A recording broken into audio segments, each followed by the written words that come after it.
and will be posted on our website. During today's hearing, OTA asks that you please state your name each time before you speak.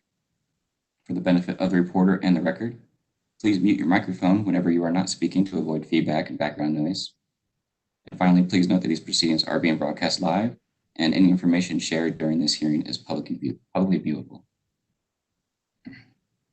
As I mentioned, a pre-hearing conference was held for this appeal, and the process of the appeal was generally outlined in those minutes and orders that were sent afterwards.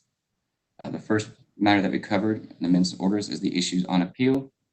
I have the issues being whether appellants have shown reasonable cause to evade the late payment of tax penalty imposed under RNTC section 19132, and also whether appellants have established that under the underpayment of estimated tax penalty imposed under RNTC section 19136 should be evaded. I'll go ahead and go through the second and third matters, which are exhibits and the timing of the presentations. And at the end, I'll ask the parties to make sure that everything sounds good to them. The second matter was the exhibits. We issued an exhibit log earlier this week. We have appellants exhibits 1 through 6. And Mr. Ranchek, did that look accurate on the exhibit log? Yes, it did, Your Honor. Oh, thank you. Did you have any new exhibits today, Mr. Ranchek? We do not, no. Thank you. And for Franchise Tax Board, I had exhibits A through S. Is that correct, Franchise Tax Board? Yes, this is Brad. That is correct. Thank you, Mr. Catino. And did Franchise Tax Board have any new exhibits today?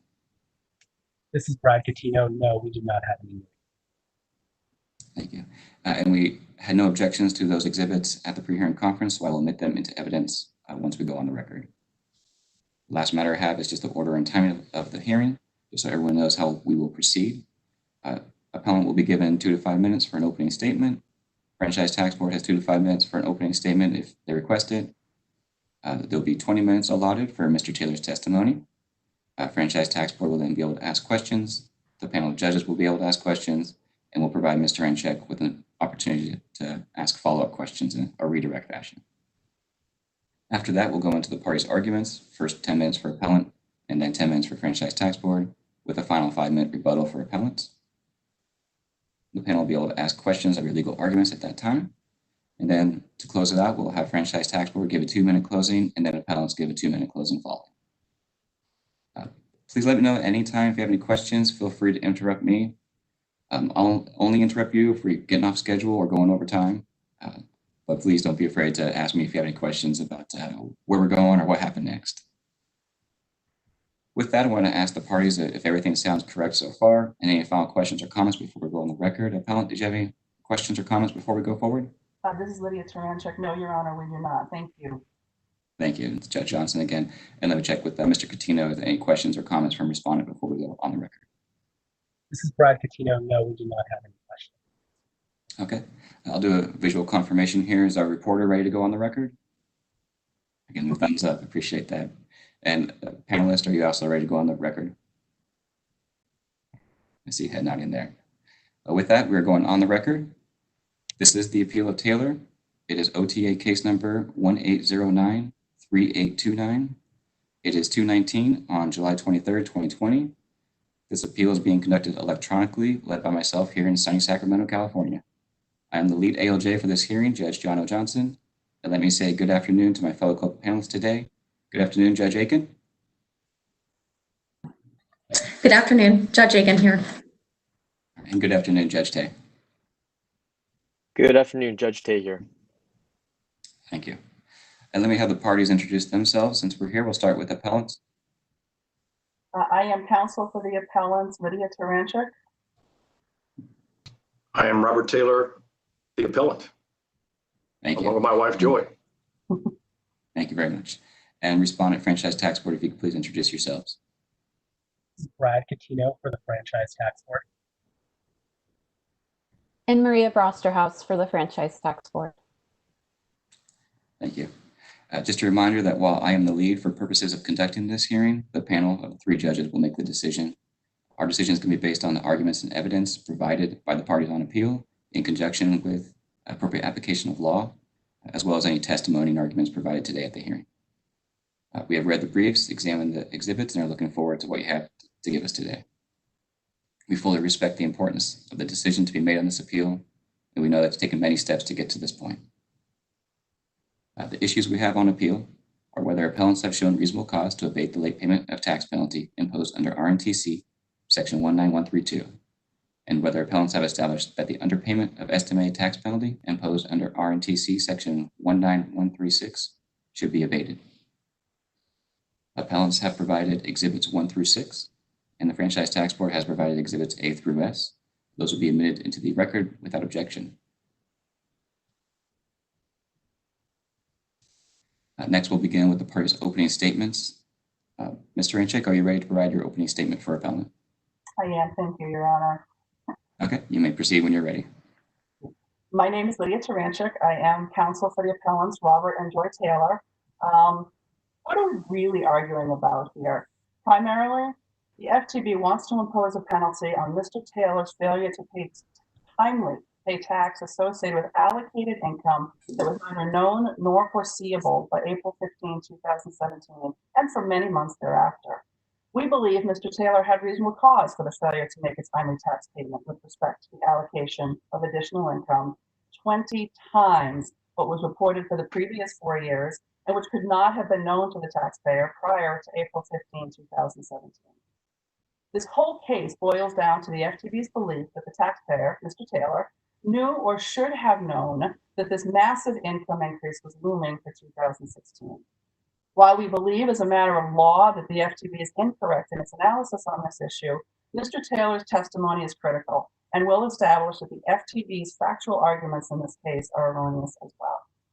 Mr. Taylor will explain why, in early 2017, there was absolutely no possible way that he knew or should have known that there was an additional income allocation looming for the 2016 year. Mr. Taylor will explain that the income did not flow from an actual tangible event in 2016, but rather what was effectively an accounting adjustment made in 2017.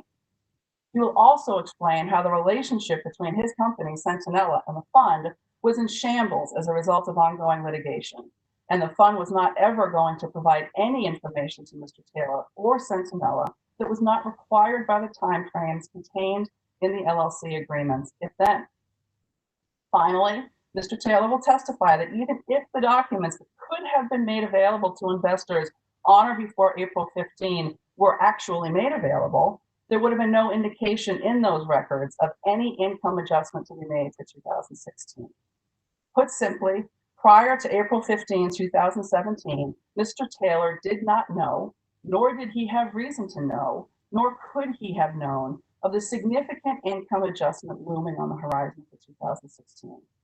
The FTB's position on this matter is without merit, and Mr. Taylor had reasonable cause for his failure to pay timely the tax obligation ultimately determined to be due for the 2016 year. The FTB also wants to impose an estimated tax penalty for the same year.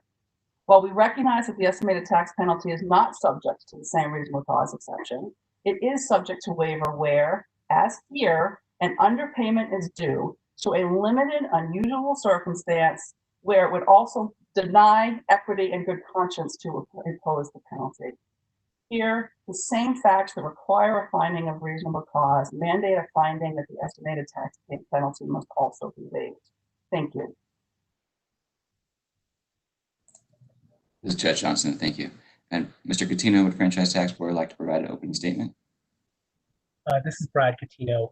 Franchise Tax Board won't be making an opening statement. We'll reserve it for our argument in chief section.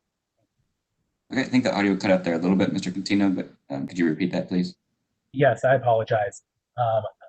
Franchise Tax Board will not be making an opening statement. We'll reserve our argument for the argument in chief section. All right, thank you. This is Judge Johnson again. With that, we're ready to go into Mr. Taylor's testimony. Appellants, are you ready to provide that testimony? This is Lydia Taranchik. Yes, we are, Your Honor.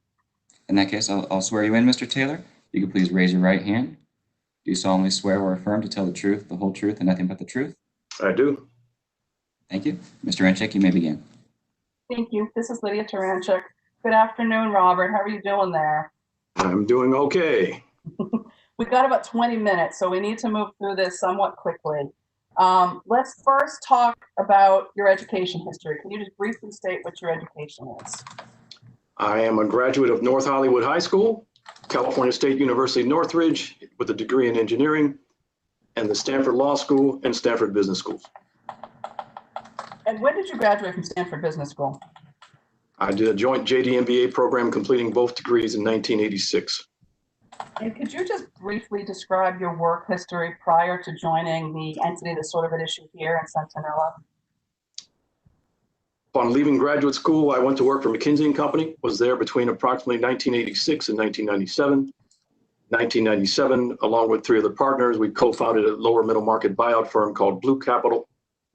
In 2006, co-founded Cintanella Capital with three different partners. Could you just briefly describe your work experience at both McKinsey and then at Blue Capital? At McKinsey & Company, I was a general management consultant. I did strategy, operations, organization work for a variety of Fortune 500 companies, mostly here in North America. And with Blue Capital? With Blue Capital was a lower middle market buyout fund. It was a co-investor in control takeouts of, again, lower middle market companies, roughly defined as less than $500 million in revenue. I invested in, I want to say, 8 platform investments in that period. Blue Capital unfortunately came to an end, or at least was dealt a mortal blow on 9/11. We had several companies facing, consumer-facing companies, and if you recall that period, 2001, we had a very sharp but brief recession that followed 9/11, and even more tragically, we lost a partner that day. It also turns out one of my surviving partners was born on 9/11, so it was a pretty tragic day for us, and it spelled the end of that firm. It did, private equity is a long tail investment strategy, so it took some time to wind that down, and then to start my next firm, which was Cintanella Capital. Okay, so let's focus on Cintanella. What was its primary business? What did it do? Cintanella Capital was a fund of funds, a private equity fund of funds. It is one of the vehicles that would invest in a firm like Blue Capital. So Cintanella Capital invested about $1 billion in 46 firms around the country in a variety of private equity strategies. Those strategies range from buyouts, as would have been the case of Cintanella, Blue Capital, that was his strategy, and I apologize, I tend to speak fast, I will slow down. As well as venture capital, and debt strategies, special situation strategies. The challenge, or the particular focus for Cintanella Capital, was to invest in what are known as emerging, or in some parlance as emerging managers. These are first-time funds, as Blue Capital was. First and second-time funds, folks new to the industry, with an eye towards making attractive risk-adjusted returns, number one, as well as diversifying the GP base. And are you familiar with the funds at issue here, Capital Link Fund 1 and 2? Yes, ma'am. Capital Link Fund 1, sorry. Can you explain Centanella's role in Capital Link Fund 1 and 2? Capital Link Fund 1 and 2 were the funds invested by Cintanella Capital. They were each approximately $500 million in capitalization. CalPERS was a sole outside investor. Capital Link 1 was closed and operationalized in 2007. Capital Link 2 was closed and operationalized in 2008, both with the mandate that I just described in terms of investing in emerging managers, seeking attractive risk-adjusted returns, diversifying the GP base. Each of them invested in about 25 underlying GPs. Again, in the strategy I described, there was some overlap between the firms, which is why the total doesn't sum to 50, instead is more like 46. And just for the record, each one of those firms in turn would have deployed their capital. Our average investment was about $10 million. If you took the $1 billion and divided, you'd sort of get that kind of money. And they would in turn invest in a variety. They had other investors. We would have been no more than 10% of any one fund, and they would invest anywhere from 7 to 12, on average, about 10 portfolio companies. And at some point in time, did you become the fund manager for for Capital Link Funds 1 and 2? From its inception, Cintanella was founded on winning an RFP for Capital Link 1. So we were the original manager of Capital Link 1. The success with Capital Link 1 led to being awarded Capital Link 2 without competition. And did there come a time when you were removed as fund manager? Yes, in 2012, We were notified that we were being terminated under the no-fault termination provision that exists in each of the Capital Link Fund's operating documents. That was on July 10th, 2012. It became effective October 10th, 2012. And what was the reason for that? It was a no-fault termination. No reason was required. Our belief is that it was as a result of our having filed an administrative proceeding, which is a precursor to filing a civil suit required in the state of California. A year earlier, CalPERS, the sole investor in the fund, our client, believed that one of my partners was involved in what was known as the placement agent scandal and asked us to fire him. We ultimately reached and they told us in exchange for firing him, they would invest another $100 million with Cintanella Capital. And I apologize, the doorbell ring thing works in here. You're going to hear Alexa speak in a moment, and I'm going to step over here and cut her off. While this is a public matter, I don't want Amazon to know everything. So they believed that one of my partners was involved in that, in the placement agent scandal. The placement agent scandal essentially was pay to play, others might know it as, where folks with relationships with CalPERS were selling those relationships, which ultimately led to investment. There was a belief, again, one of my partners had that kind of relationship. They basically asked us to prove a negative, that he didn't have that relationship. We could not do that after 6 months of effort. And instead they say, well, look, if you separate with him, we will give you this $100 million mandate. We did reach an agreement with my partner to separate, and instead of giving us the mandate, they fired it. Excuse me, they decided to bid the business, and then they eliminated us from the bid and never delivered on that, the promise, the contract. We had agreed that that would be the deal.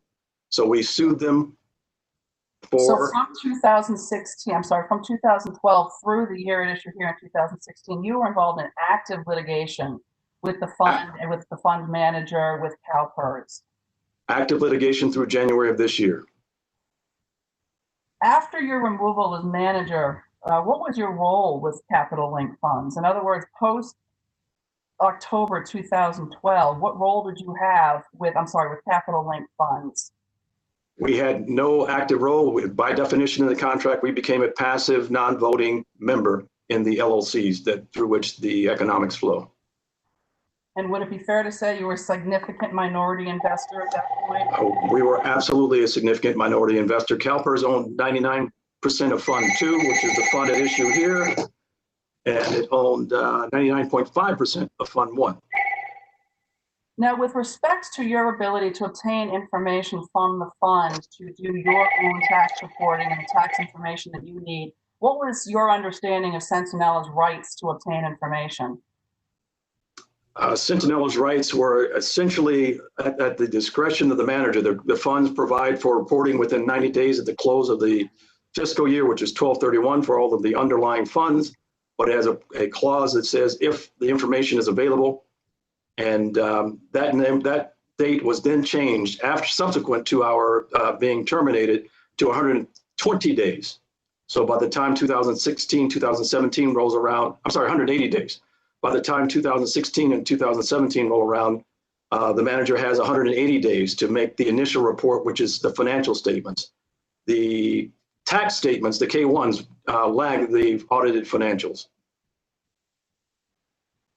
So effectively, if you were to ask for any kind of report, information, financial statement, anything prior to April 15 of 2017, what would the response have been? I believe the technical term is the Heisman. We would have been stiffed. We would not have received the information. Let's assume for the sake of discussion that they would have provided you what they had available on April 15 or April 1st. What would that documentation have been, and would it have allowed you to make any kind of conclusion about your tax obligations? It will most certainly not have been K-1s. Even if they had the financials delivered to them on time, that would not have been sufficient time for them to create K-1s. And it is also historically the fact that they would have only had unaudited financial statements on April 1, 2016. Those financial statements would not have shown this impending phantom income gain that resulted in the tax liability that's at issue here. And in fact, when we were not notified, the manager themselves, our replacement, did not notify us of this occurrence until late August, early September of 2017. And in that report, they expressed surprise. And Robert, can you explain to the panel what the income adjustment was that impacted your 2016 reporting obligations? Yes, ma'am. There is something in the industry known as a waterfall. That's basically a formula that sets the agreement for profit sharing as between the investor and the manager of a fund like Capital Link 1 and Capital Link 2. There's some traditional approaches to it. The traditional approaches generally include the first level of the waterfall, i.e. the first rights are that the investor gets all their capital back. So 100% of the distributions go back to that investor before you get to the next level of the waterfall. In our case, the next level of the waterfall was a preferred return, which meant that CalPERS, in addition to getting all its capital back, would get an 8% return on that capital that was invested. And 100% of the capital in that for that next level would go to CalPERS. The third level of the waterfall, having now returned capital, 100% of CalPERS is invested capital, and both invested capital and all capital deployed, including our fees. So they recovered 100% of the money out of pocket, an 8% return on the money out of pocket. Level 3 is then 100% catch up by the manager. Prior to 2016, period. The tax reporting follows that same formula. So there'd be no tax, CalPERS would absorb the tax attributes in a similar fashion, although there's a difference between book and tax reporting, so it's not one-to-one, but there'd be the same tax waterfall. Prior to 2016, we had not reached anywhere near in reports report to us that a point where we'd be in level 3. Again, this is why the manager expressed surprise when they reported to us. And could you have determined, as you put it, your level 3 calculation from whatever unaudited financials might or might not have been available in April of 2017? No. And so to be clear, the documentation that might have been available in April would not have reflected the information that Cintanella would have needed to compute its own tax obligations. Is that correct? Yes, ma'am. At this point, we have no additional questions. This is Judge Johnson. Thank you, appellant. Let me turn to respondent. Mr. Catino, do you have any questions for the appellant? This is Brad Catino. No questions for appellant. Thank you. And let me turn to the panel now. Judge Aiken, did you have any questions for the witness? Judge Aiken here. I think I have one. If you'll bear with me for just a moment. So, okay, looking at the exhibit that is attached to your declaration, that's the excerpts from section 9 of the fund agreement. Specifically, that's appellant's exhibit 6. I'm looking at the very last page. It looks like the signature page on it is has as the fund manager an entity that I don't want to name, for purposes of this public hearing, but it looks like it's not the fund manager that would have been in place in 2016, 2017. I just wanted to check with the appellant to see that this was the most up-to-date fund agreement that was in place during the time period at issue.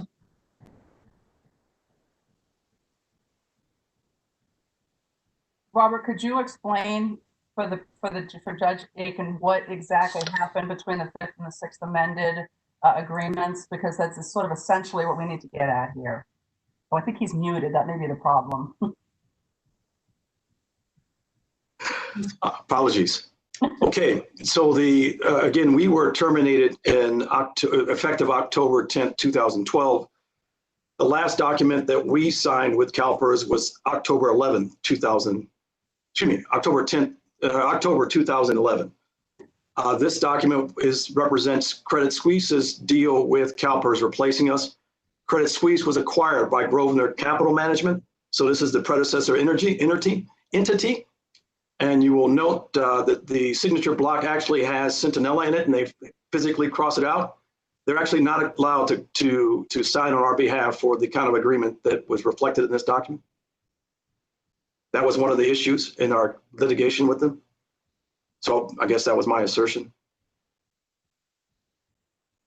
But that's the connection. But this is the agreement that they signed and operated under. And Okay, so if I understand correctly, this is the agreement that was in place, around the time we're speaking about, so 2016, 2017? yes, ma'am. Okay, thank you. I don't have any further questions. All right, thank you. This is Judge Johnson again. Judge Tay, do you have any questions for the witness? Yeah, maybe just one question. I apologize, Mr. Taylor, but would you be able to explain to me a little bit more about this whole waterfall, for lack of a better word, how it was triggered during this year such that you would not have been able to anticipate the kind of recognition of income? Yes, sir. So there's sort of two elements to keep in mind. One is that there's sort of the cash waterfall and the tax waterfall.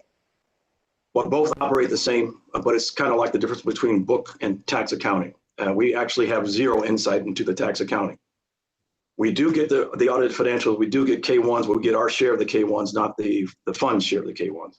Having said that, this is how the waterfall works. Again, imagine, the reason they call it a waterfall is imagine taking a bucket of water and pouring it into a vessel with kind of three spouts.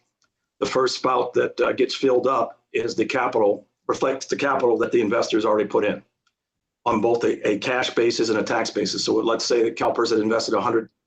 The first $100 that gets returned from the fund goes to CalPERS. And also this is a profit sharing mechanism. So let's say for the sake of discussion, and the Cintanella has a 5% profit. So it's not split 95-5. The first 100 goes 100 to CalPERS. Okay. Now the CalPERS has got the first level filled up. The next level begins to fill up. They get an 8% return, preferred return. So let's say the money was only out for a year. The next $8 million goes 100% to CalPERS, not 400,000 to Cintanella and 7.6 thousand to CalPERS. 7.6 million to CalPERS. That makes sense? So they've now collected 108, but now they've gotten their 8% return, so we're at the third level. The first thing that happens at the third level is you look back at the first two levels and you ask the question, but for the waterfall, what would have been the split? 95-5. And then you adjust everything at that point, which is basically paying Cintanella 100% of the profit that CalPERS has now made. So the next $400,000 comes to Cintanella. That's what happened in 2016. Not on a cash basis, because we would have seen that, but on a tax basis. So the tax books are doing the same thing that I just described, but we have no idea what's going on in the tax books. And because in fact, in 2016, we didn't get cash for the tax attributes, right? But in the tax bookkeeping, those first two levels filled up, and that third one was hit. And again, as I explained, even the manager at this time now, Grosvenor Capital Management. I'm sorry, we're not supposed to mention that.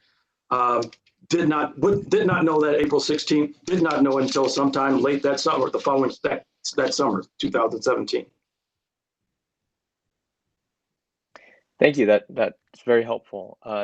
Follow-up question to that.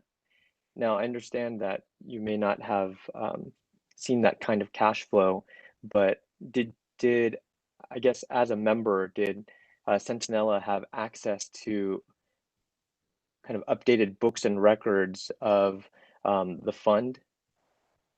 No. Okay, thank you.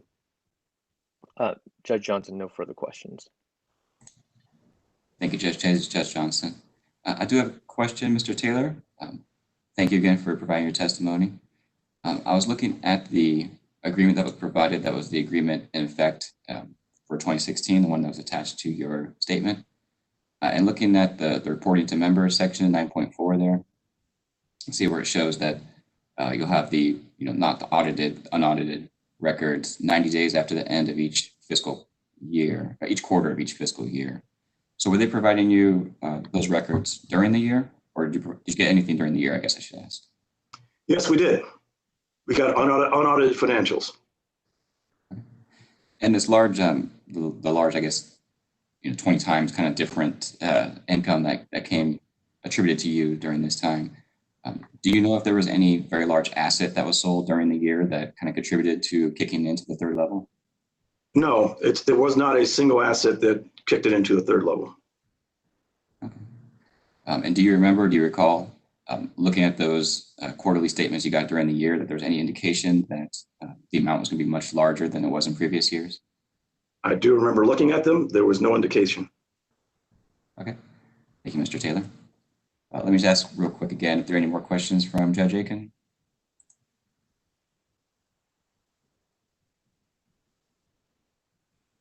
Sorry, trying to unmute. No further questions from me.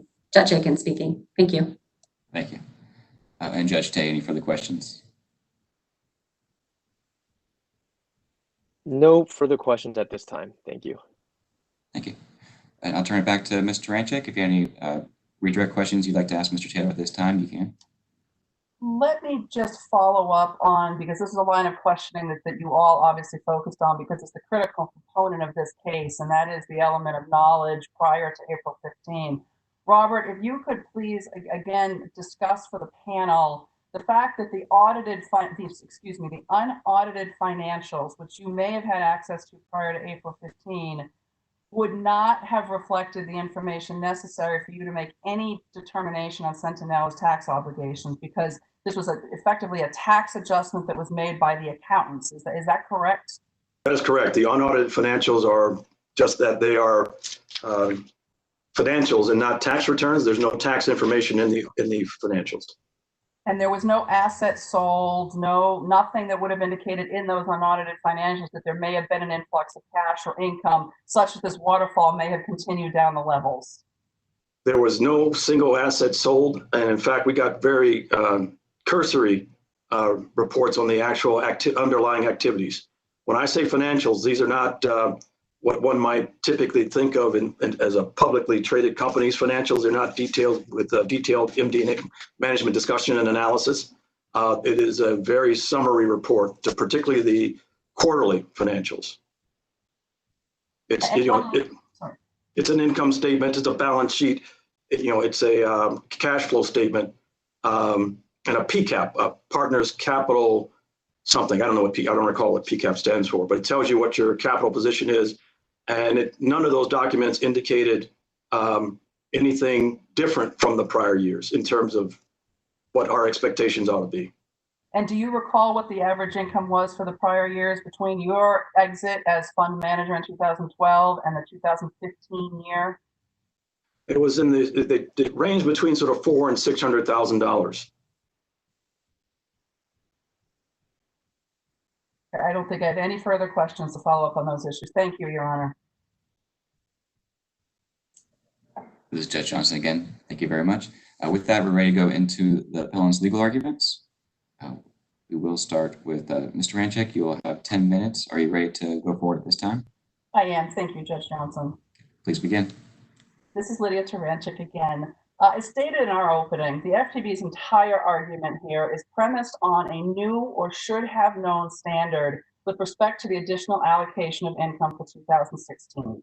The FTB's arguments here are flawed. What they've utterly failed to accept is that by April 15, 2017, Mr. Taylor did not know and could not have known under any circumstances that a significant income event would occur with respect to the 2016 year. The event here was an accounting adjustment made by the accountants in mid-2017 to reflect a tax accounting issue. It was not a traditional income event. It was not a sale of property or a business in 2016. There was no significant asset movement on the books in 2016. There was nothing that would have been reflected in the documentation prior to April 15, 2017, that this significant increase in income was coming. Put simply, any investigation of an income adjustment prior to April 15, 2017 would have been futile because Mr. Taylor was not entitled to any tax information prior to April 15, 2017, and the information that would have been available prior to that date would not have reflected this income adjustment. We agree with the Franchise Tax Board that a taxpayer cannot stick their head in the sand and ignore potential income events and the corresponding tax obligations, if there is knowledge of such an event. But these are not our facts. In the three primary cases cited by the Franchise Tax Board in Scott, Slight, and Campbell, all taxpayers had access to information and knowledge of an actual event triggering gain. In Scott, it was the sale of rental units and the liquidation of a rental property. In Slight, it was the sale of real property and an apparent failed exchange. And in Campbell, it was partnership income that related to an adjustment over which the taxpayer controlled all necessary information. In all cases, there was actual knowledge and access to records. We have neither here. The same holds true when the facts of this case are compared to Morin. In Morin, the specific tax treatment of distributions to beneficiaries was unknown at the time the tax payment was due. However, Mr. Morin was notified of a likely tax obligation via letter received on April 14, prior to the tax payment deadline. He made no payment in response to that letter. He did not directly follow up with the accountant in response to that letter. He failed to make any follow-up requests for information between April and August when the schedules K1 were received, and he didn't make a payment until October 15, 2016. It's not very similar to what we have here. Mr. Morin had reasonable cause because all of the amount of tax due was in fact indeterminate. Mr. Morin did not have access to the necessary information, and this was true whether Mr. Morin followed up or not. Here, the facts are even more favorable. Mr. Taylor did not know and could not have known that there was going to be an accounting change with respect to the 2016 year in April 2017 or for months afterward. This lack of knowledge immediately differentiates this case from others cited by the FTB, where there was clear knowledge of an income event at the time the tax payment was due. At the time the tax payment was due here, the accounting adjustments had not yet been made, and the unaudited financials did not reflect that such an accounting adjustment was going to be need to be made. As a result, it was an actual impossibility for Mr. Taylor to have obtained any information regarding the tax event as of April 15, 2017, and for months afterward. Moreover, as of Mr. Morin, Mr. Taylor did not have access to the information in any event. The necessary documentation remained in the hands of fund representatives, not just non-responsive as in Morin, but downright hostile due to the ongoing litigation. Put simply, taxpayers are not required to take every hypothetically available step to determine a tax liability where there is neither knowledge of an income event nor access to the necessary records. This much is clear from the case law and emphasized in Morin. To impose the standard implied by the FTB would be to impose a strict liability standard on a penalty where Congress and the California legislature have clearly intended there be a reasonable cause exception. There's no question the lack of knowledge with respect to the income allocation, coupled with the lack of access to the necessary information, results in circumstances beyond the taxpayer's control and a finding of reasonable cause. It is for these same reasons that the estimated tax penalty must be abated. As stated in our opening, the estimated tax penalty may be waived where there is a limited, unusual circumstance, and the imposition of a penalty would be against equity and good conscience. The Internal Revenue Manual provides a list of what does not constitute an unusual circumstance, and one of the identified items is if the circumstance that prevented compliance was reasonably foreseeable. Stated differently, however, there are unusual circumstances if the circumstance that prevented compliance was not reasonably foreseeable. For all of the factual reasons that reasonable cause exists, it is equally true that the events here were not reasonably foreseeable. The taxpayer had no reason to believe there would be additional tax liability at the time the estimated tax payments were due. The estimated tax penalty must also be waived in this matter. Thank you. This is Judge Johnson. Thank you. And now we'll turn to respondent to provide their 10 minutes of arguments. You may begin when you're ready. Good afternoon, this is Brad Catino. Before I get started, I've had some audio issues in the past with Webex. If there are any issues this time, if any of the judges or appellants have trouble hearing me, I'd be happy to call in. So feel free to cut me off at any time. Thank you. This appeal is about appellants' attempts to redefine reasonable cause beyond the parameters set by statute and case law. The late payment and estimate tax penalties imposed for the 2016 tax year should not be abated for two specific reasons. The first is appellant's decision to wait until September 2017 to determine their tax liability does not meet the reasonable cause standard.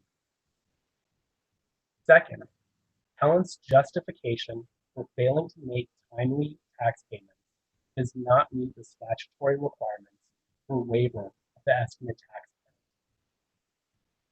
In appellant's arguments today, they have made a lot of arguments regarding the knowledge factor. And while knowledge is a consideration when determining whether or not reasonable cause has been met, it is not the only thing to consider. Presidential opinion, your office held cited to the case Freeze versus Commissioner, a U.S. tax court decision. In Freeze, the U.S. tax court found that the most important factor in determining reasonable cause and good faith. Mr. Coutinho, sorry, this is Judge Johnson. Sorry to interrupt you there. But I think we are having you cut in and out a little bit with the audio. If you want to switch over to a call-in option. Yes, can you give me 1 second? Absolutely.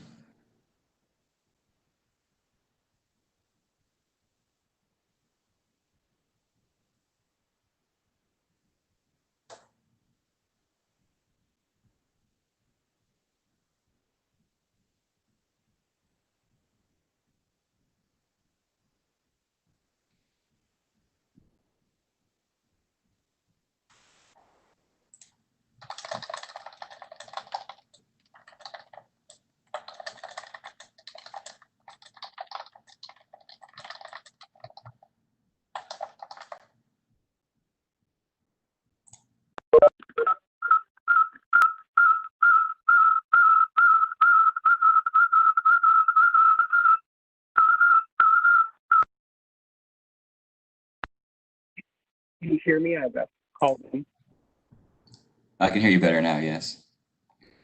You can pick up where you were if you're going to start at the knowledge portion that will work as well. Okay.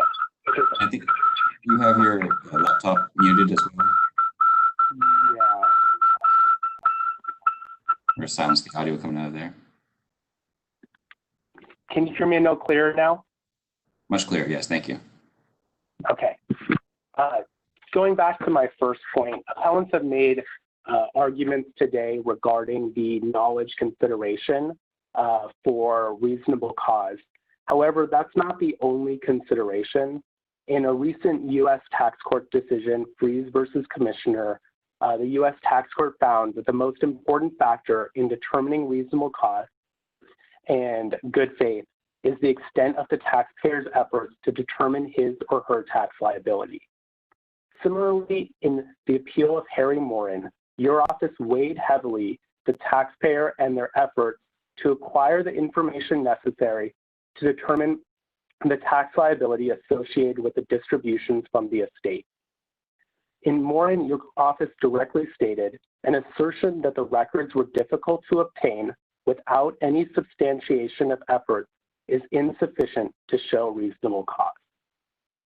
Morin and Freeze diverge from the facts of this appeal in that appellant has not shown that they had made any effort prior to April 15th to figure out their correct tax liability. As appellant stated, the income that caused the late payment and estimate tax penalties were due to two Schedule K-1s that were received late. The Schedule K-1s that appellants received, the two were received for the 4 prior tax years, and each one was over $350,000. Appellants have stated today that they did not know that the Schedule K-1 would be as much as it was. But what they did know was that they would be receiving a Schedule K-1. They knew that the distribution would be significant, and they knew most importantly that it would be taxable, unlike the taxpayers in both Morin and Freeze. Despite being armed with this knowledge, there is nothing in the record to reflect that there were any emails or phone call logs or other evidence to show that appellants tried to correctly figure out their correct tax liability prior to April 15th. Appellants' decision to wait for their Schedule K-1 until September 27th to determine their tax liability does not meet the standard for reasonable cause. In addition, in the appeal of Morin, your office found that filing history may be evidence of good faith and to show good faith and not negligence on the fact of the taxpayer. However, in this case, appellants have incurred late payment and estimate tax penalties for the 2014 and 2015, the two preceding tax years. Accordingly, this is not one of those cases where the filing history tips in favor of finding reasonable cause. To my second point, the facts of this appeal do not establish that there should be a waiver for the estimate tax penalty. As cited to in FTB's opening brief, the Internal Revenue Manual stated explicitly, income derived from pass-through entities is not excludable from the estimate tax requirements merely because such income is not known until the Schedule K-1 is received after the close of the taxable year. Similarly, in the appeal of Gerald Johnson, a presidential opinion from your office, it found that the estimate tax penalty could not be abated even though there was a gain from the sale of real property because it was not the unusual circumstances that would warrant abatement of the penalty. In the appeal of Johnson, your office looked at the words that preceded an unusual circumstance, specifically the words casualty and disaster, in holding that typically an unusual circumstance must warrant an unexpected event that causes a hardship or loss. Similar to Johnson, a gain from partnership income is not the type of unusual circumstance that warrants waiver of the estimate tax penalty. Accordingly, for those reasons, the late payment penalty and the estimate tax penalty should not be abated and respondent's position should be sustained. Thank you. Thank you, Mr. Catino. This is Judge Johnson again. I will provide 5 minutes for Mr. Anchek to provide a rebuttal if she'd like. I believe you might be muted. Mr. Anchek, do you have your microphone on?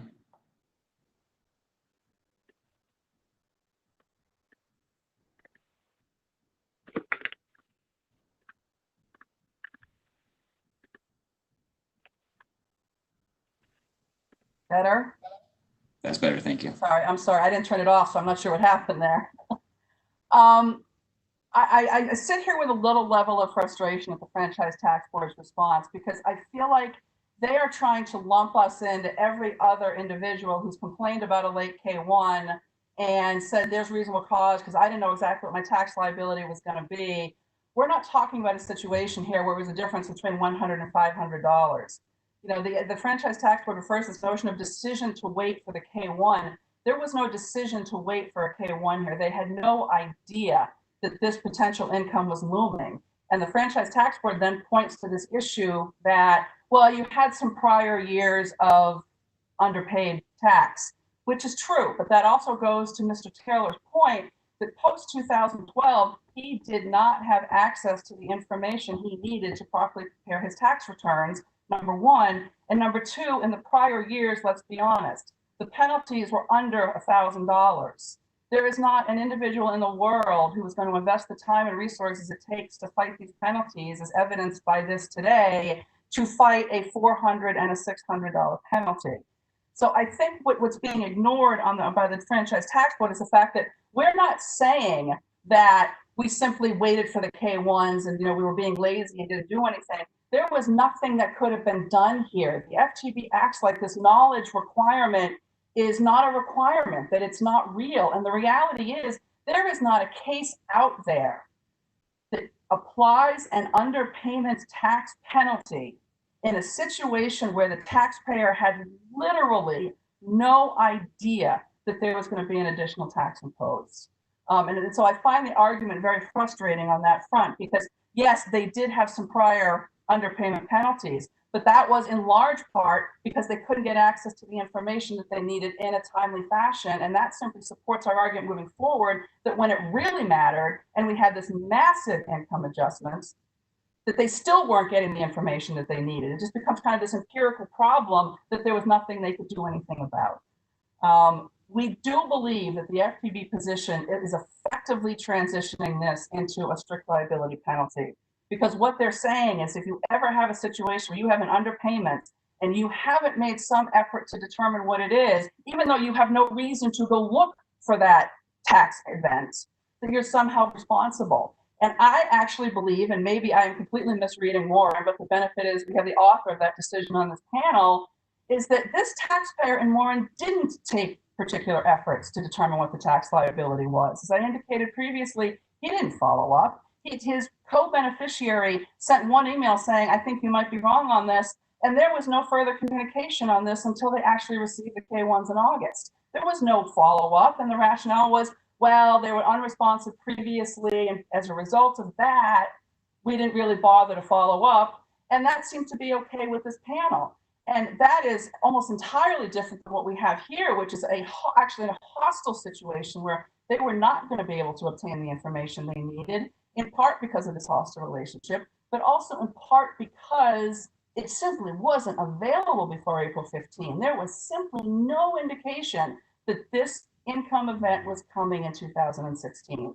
And I guess that's where I feel like the FTB is sort of missing our argument that we 100% agree with them on this notion that if you've got an idea income is coming and you don't know precisely what's going to be on that K-1, that's not an excuse. But that's also not our facts here.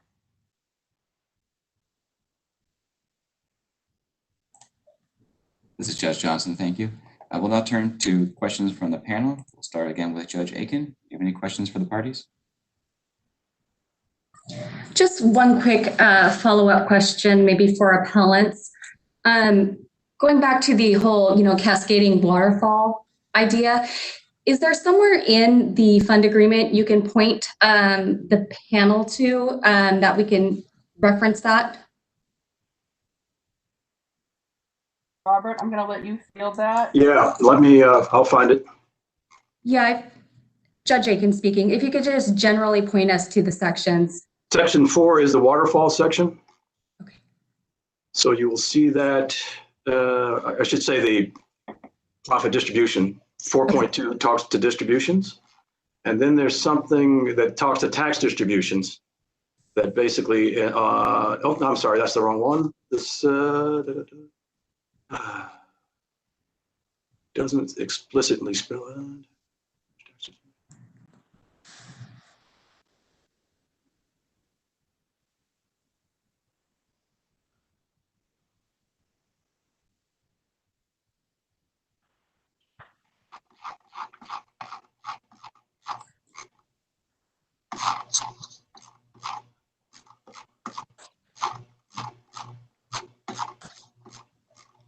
Oh, you know what? It's funny that way. I think I remember it's here.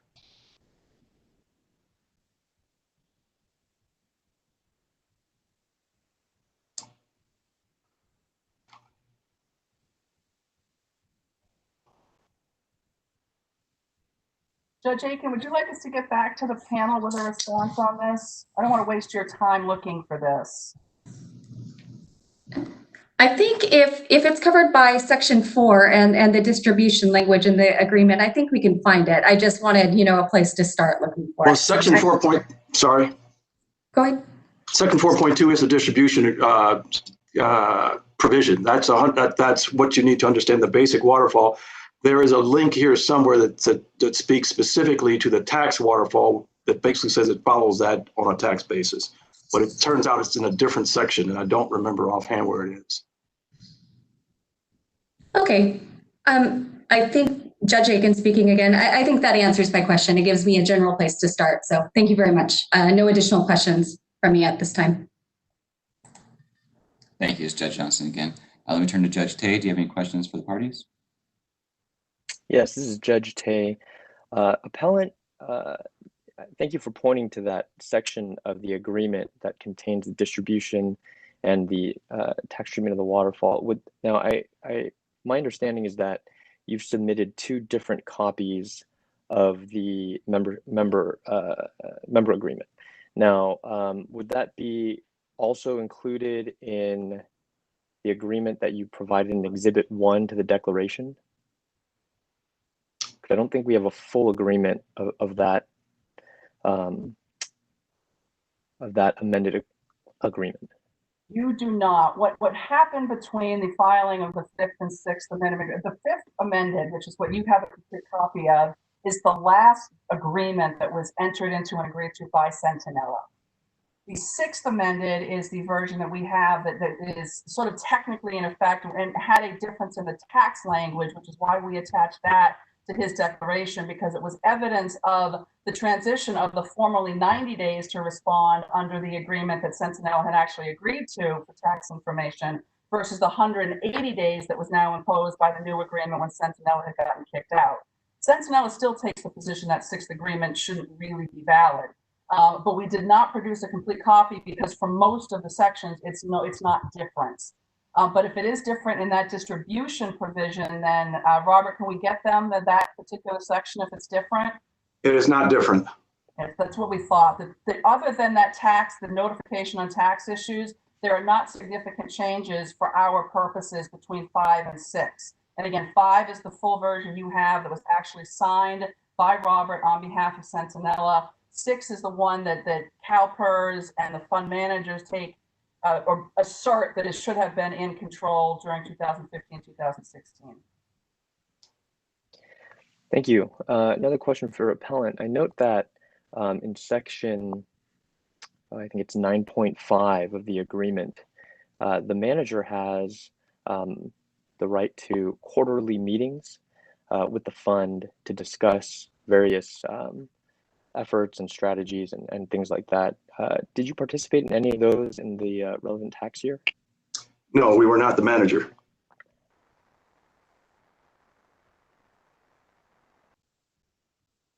Did you? I'm sorry, am I on mute? No, I'm not on mute. No, we did not participate. We are not invited to participate. We're not the manager. Okay, thank you. I'm sorry, if I can go back, section 3.3 is the capital accounting that drives the tax accounting. Thank you. And you said 3.3? Yes. Okay, thank you. Appellant, did you provide copies of the quarterly reports for the record?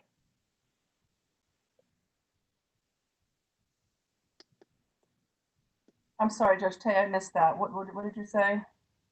Oh, I apologize. I was wondering if had provided copies of the quarterly reports that that they received that Mr. Taylor references. We did not submit those into the record, no. Okay. Question for Franchise Tax Board. You mentioned the taxpayer's responsibility to make reasonable efforts. In your opinion, would reviewing such quarterly reports arise to the level of those efforts? This is Brad Catino.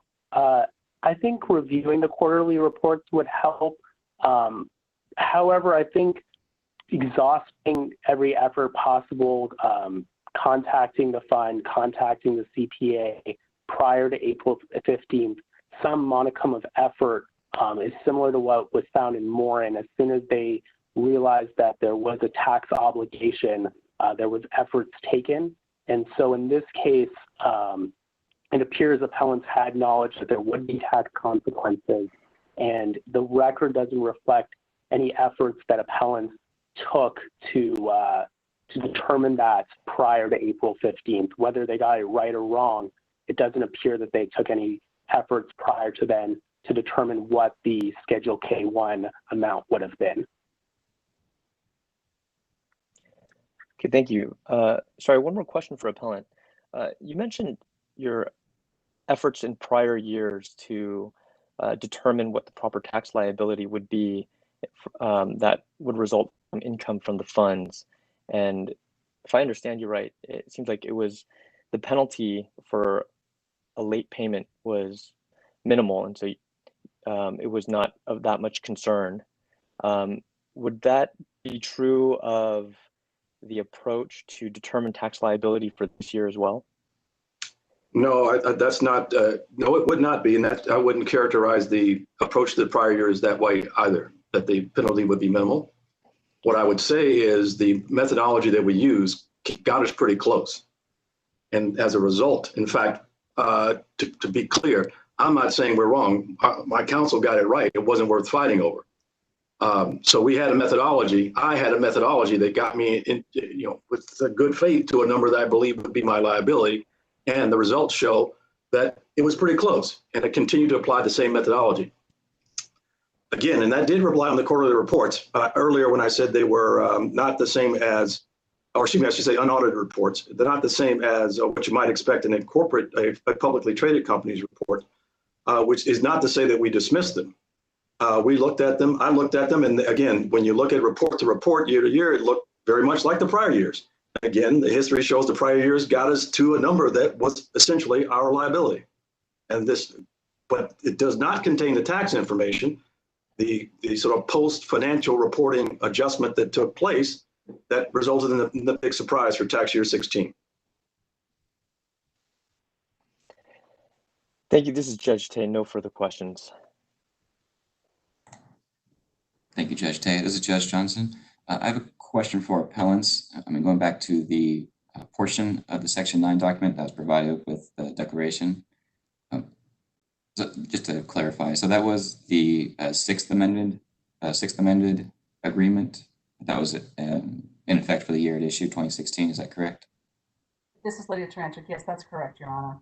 Okay, I just want to clarify. I know the signature page actually says the Fifth Amendment and restated, but I know that it's a different document than the full Fifth Amendment that you provided. So I just want to clarify that seems to be just a mistake. That wasn't updated on the form. Is that right? Robert, is that correct? I don't want to answer that factual question. Yes, you're talking about in the parenthetical at the bottom. Right. Yeah, they just made a mistake. I mean, again, we weren't involved in the execution of this document. This document was given to us as the document in effect when we got into litigation as a result of discovery. Okay, thank you.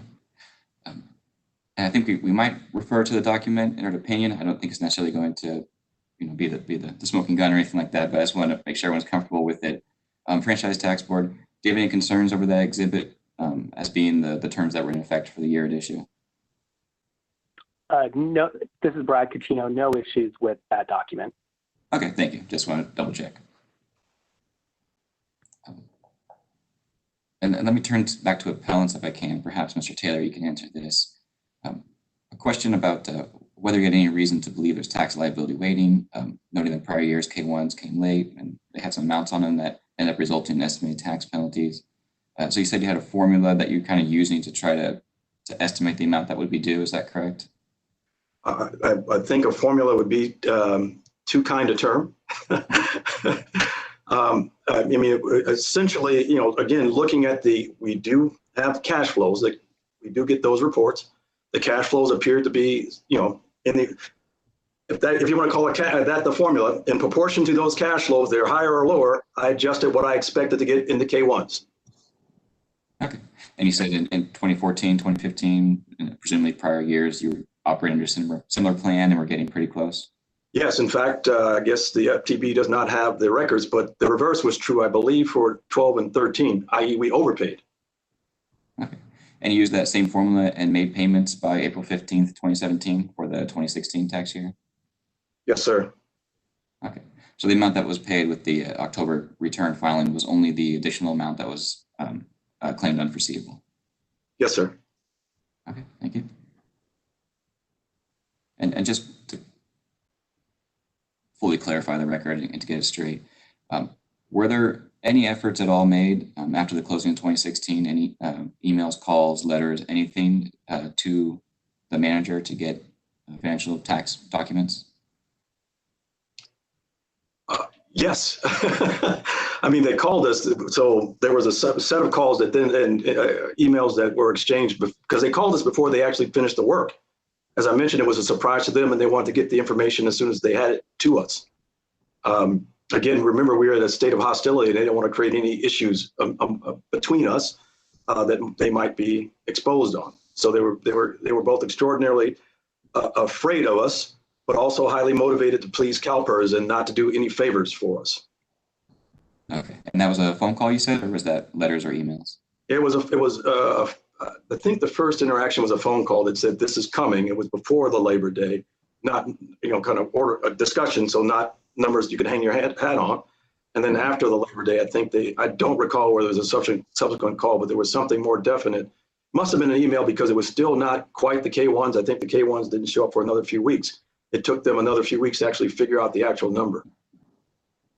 Okay. Judge Johnson, this is Lydia Taranchik. If I could just interject, this chronology is actually included in our Exhibit 2. The CPAs actually identified when there had been communication and efforts to determine these issues.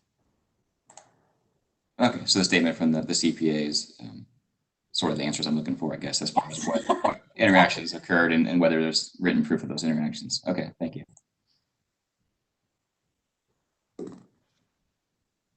And with that, I don't have any further questions. Let me do a visual check on my panel members to see if they have any further questions.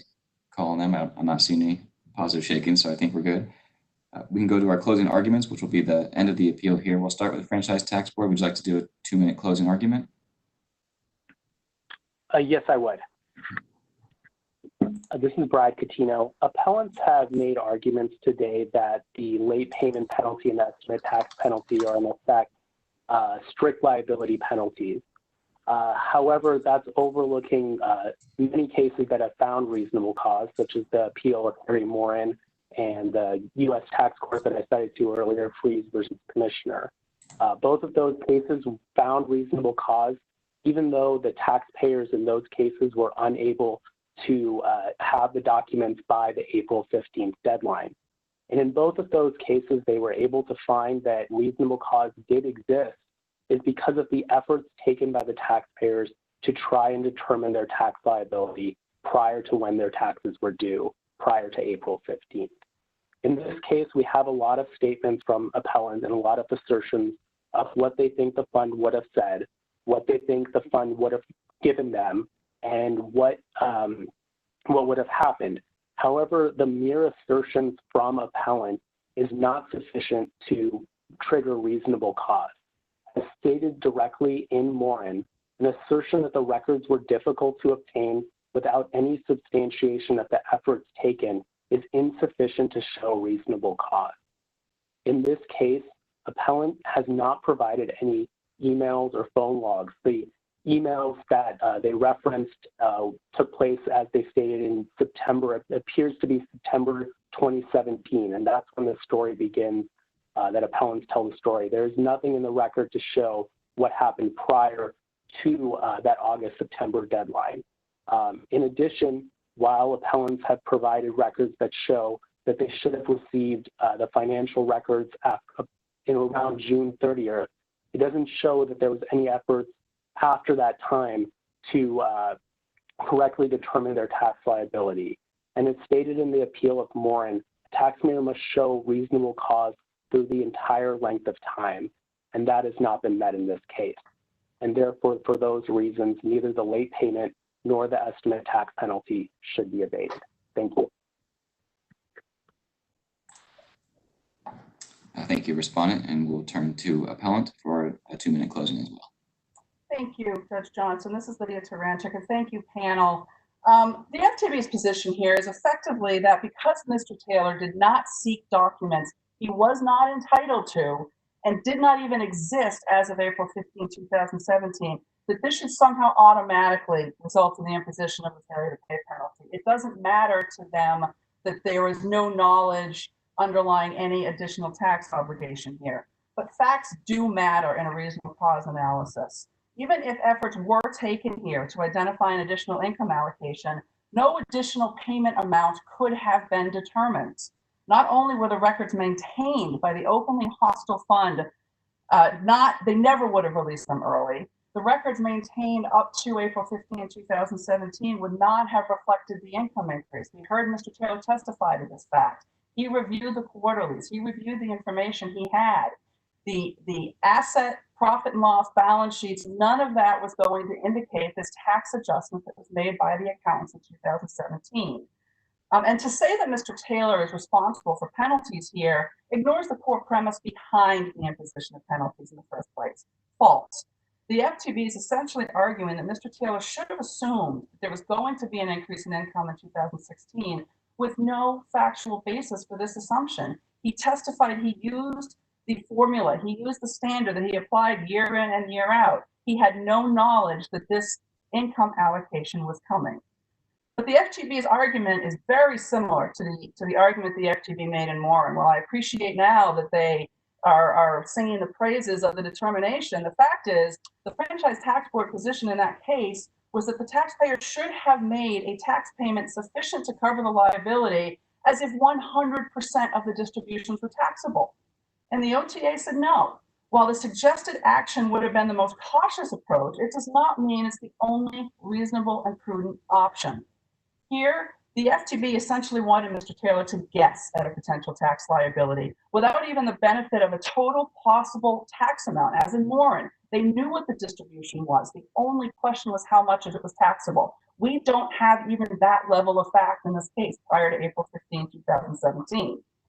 The FTB's position simply ignores reality and imposes what I will still call a strict liability penalty based on the position they're taking in cases in circumstances where the taxpayer did not know and had zero reason to know an additional tax liability, a liability resulting from actions taken not only out of the control of the taxpayer, but also after the close of the year in question.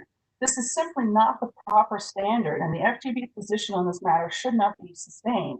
I also want to point out this heavy reliance on Morin and this notion that the taxpayer did so much to investigate their obligation. I'm going to restate what I said earlier. Mr. Morin was notified of a likely tax obligation via letter prior to the due date for the payments.